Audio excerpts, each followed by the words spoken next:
साथियों नमस्कार, जय श्री महाकाल। मैं आपका इंजीनियर चिराग मिश्रा आप लोगों के बीच में हूँ। आज हम कुछ विशेष बिंदुओं पर बात करेंगे। आज हम बात करेंगे कि मकान बनाते समय एक अच्छे ठेकेदार का चयन कैसे किया जाए। साथ में देखते हैं कि हमारे मकान में क्रैक आ गए हैं, सीलन की समस्या हो जाती है, नींव खसकने की प्रॉब्लम हो जाती है। ऐसी कई दिक्कतें आ जाती हैं जो एक ठेकेदार की छोटी सी गलती के कारण हमें पूरी ज़िंदगी इस समस्या से जूझना पड़ता है। आज हम उसी विषय में बात करेंगे कि एक अच्छे ठेकेदार का चयन क्यों ज़रूरी है। सबसे पहला बिंदु मैं आपसे साझा करना चाहता हूँ। सबसे पहला बिंदु ये है कि उस ठेकेदार ने जो भी पहले कहीं भी काम किया हुआ, आपके आस पड़ोस में किया हो या दूर दराज कहीं भी उसने काम किया हो, जो भी उसने साइडें करी हों, आप वहाँ जाके उस ठेकेदार का फीडबैक लीजिए। आप मकान के ओनर से पूछिए कि क्या इस ठेकेदार ने अच्छा काम किया है या इसने क्वालिटी अच्छी यूज़ करी है।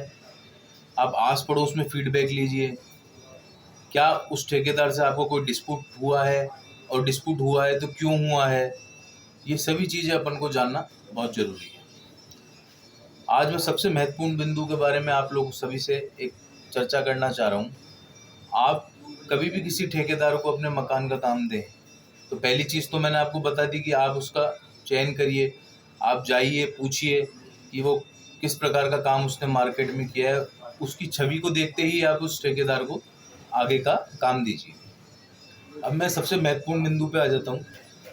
ठेकेदार से जब हम मकान की बात करते हैं कि भाई हमको 1 फ्लोर बनाना है, 2 फ्लोर बनाने हैं, 3 फ्लोर बनाने हैं, जो भी हम उससे बात करते हैं, तो इसमें 2 चीज़ होती है।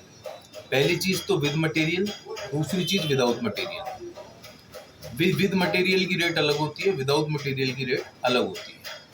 विद मटेरियल में मटेरियल आपका होता है और सामने वाले की लेबर होती है, मेहनताना होता है। अगर आप विद मटेरियल दे रहे हैं तो आप उससे रेट तय कर लीजिए। एक कच्चा चिट्ठा लीजिए या एक एग्रीमेंट लेके आइए।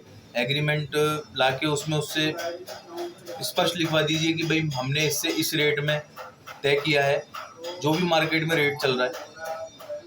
कई सस्ते करने वाले, ये बात मैं आपको एक बिंदु बताना भूल गया था, कई सस्ते काम करने वाले भी ठेकेदार मार्केट में घूम रहे हैं। वो 100-200 रुपये आपका काम सस्ता तो कर देंगे, लेकिन आने वाले समय में आपको बहुत परेशानी आने वाली है। जो मार्केट में चल रहा है रेट, आप उसी रेट पे उसको दीजिए और पुराने ठेकेदार को काम दीजिए जिसका मार्केट में पेट है, जिसने बहुत सारे मकान बनाए हुए हैं। सबसे महत्वपूर्ण बिंदु है। दूसरी चीज़, आप अगर विद मटेरियल उसको काम दे रहे हैं तो आप उससे एक एग्रीमेंट पे लिखवा लीजिए कि भाई तू हमको क्या क्या चीज़ें देगा। तो वो आपको सब चीज़ें लिख के देगा कि मैं ये पाइप यूज़ करूँगा, मैं इस कंपनी की वायरिंग यूज़ करूँगा, मैं इस कंपनी के सैनिटरी यूज़ करूँगा। इन द सेंस सारी चीज़ें आ गई इसके अंदर। वो आपको सब चीज़ें उसमें लिख के देगा, आप उससे सिग्नेचर करा दीजिए। एक सिग्नेचर आप कर लीजिए और उसको अपने पास में संभाल के रखिए। ज़रूरत पड़ने पर यह चीज़ बहुत काम आती है। कल को लड़ाई का विषय, सबसे बड़ा लड़ाई का विषय ही यही बन जाता है कि आपकी ठेकेदारी से जो बात हुई है वो उसको नहीं मानता है। वो ये कहता है कि मेरे इस रेट में बात तय हुई थी, आपने इतना मेरे से ले लिया, मेरी इस रेट में बात हुई है, मैं ये काम नहीं करूँगा। ऐसी बहुत सारी समस्याएं आपके अंत में आ सकती हैं। इसलिए आप सारी चीज़ें लिखवा के ही आगे उस ठेकेदार को काम दीजिए। सबसे महत्वपूर्ण बात मैंने आपसे साझा करी है ये, आप जब भी कभी किसी ठेकेदार को काम दे तो इन बातों का जरूर अवश्य से ध्यान रखिए। धन्यवाद। आगे भी हम मकान की मजबूती के लिए आपसे जुड़े रहेंगे, बात करेंगे। मेरे लायक कोई भी, अगर आप ठेकेदार से संबंधित कोई भी कार्य, कंस्ट्रक्शन रिलेटेड कोई भी कार्य की समस्या से आप अगर जूझ रहे हैं तो आप मुझसे संपर्क कर सकते हैं। धन्यवाद। जय हिंद।